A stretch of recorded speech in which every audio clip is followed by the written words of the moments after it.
जनूं में शौक की गहराइयों से डरता रहा।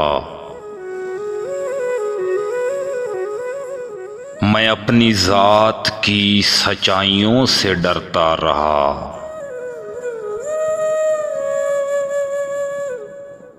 मोहब्बत से शनासा हुआ मैं जिस दिन से, फिर उसके बाद शनासाइयों से डरता रहा।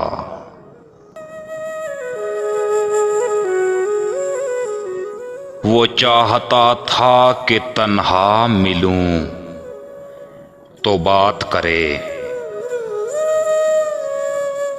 मैं क्या करूं कि मैं तन्हाइयों से डरता रहा।